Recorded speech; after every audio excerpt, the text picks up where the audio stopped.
The dry wind of the frontier town carried dust through the swinging doors of Benson's general store. Folks were lined up, some trading coins, others bartering eggs and hides. Behind the counter stood Mr. Benson, his spectacles low on his nose, tallying up numbers with his usual gruffness. At the back of the line stood her, Clara. A widow barely holding her dignity together, her bonnet pulled low, her hands clutching a small sack of coins that had taken her weeks to scrape together. She asked for flour, beans, and salt. Simple food, enough to last her and her little boy through the next week. Benson peered at her coins, clinked them against the counter, then shook his head. Not enough, Clara. Prices went up. Can't help you. His words landed like gunfire in a quiet street. A few townsfolk looked away, uncomfortable, while others whispered about how long she could last alone. Clara's lip trembled, but she didn't beg. She simply nodded, took back her pitiful coins, and turned to leave. That's when he saw it, Jackson Cole. A cowboy with dust on his boots, a revolver on his hip, and the kind of eyes that had seen too many storms. He leaned against the doorway, arms crossed, watching the injustice unfold. As Clara stepped past him, head down, he tilted his hat and whispered just loud enough for her to hear, "Ride with me. I'll fill your table tonight." She froze, startled by the unexpected kindness in a land where kindness was rare. The store fell silent for a beat as if the whole town held its breath. No one knew then, but that single whisper would change everything. Clara hesitated.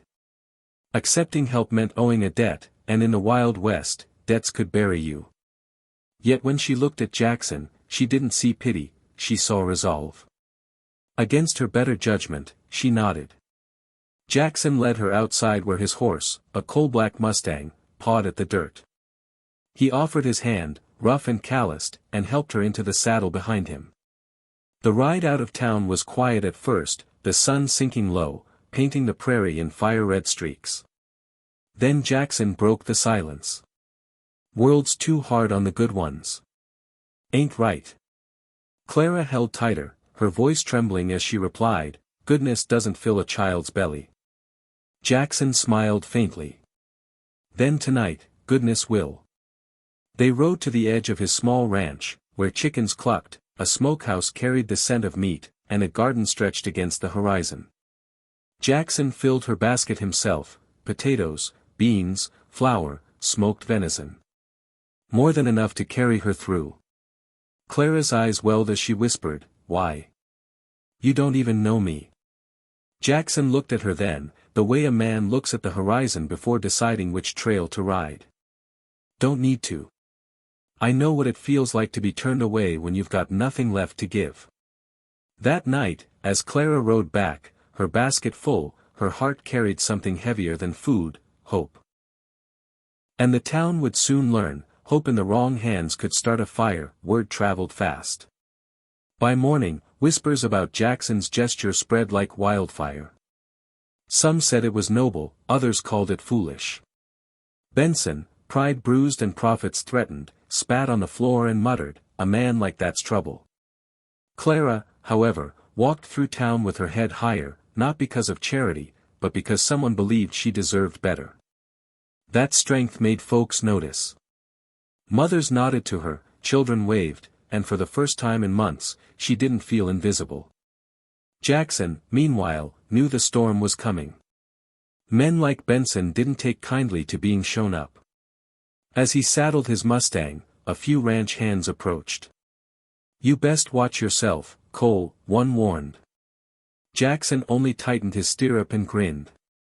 "I've stared down worse than Benson." That night, the saloon buzzed louder than usual.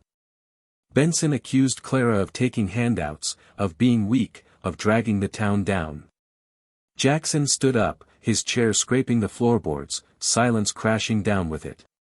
He didn't draw his gun, he didn't need to. His voice cut through the smoky air like a blade. "Ain't weakness to need help. Weakness is watchin' someone fall and doin' nothin'."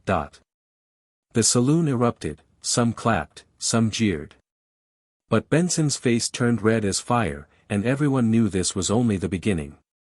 Clara watched from the doorway, her heart thundering. In that moment, she realized something: Jackson hadn't just filled her table. He had lit a fuse that might change the whole town. For better, or for blood.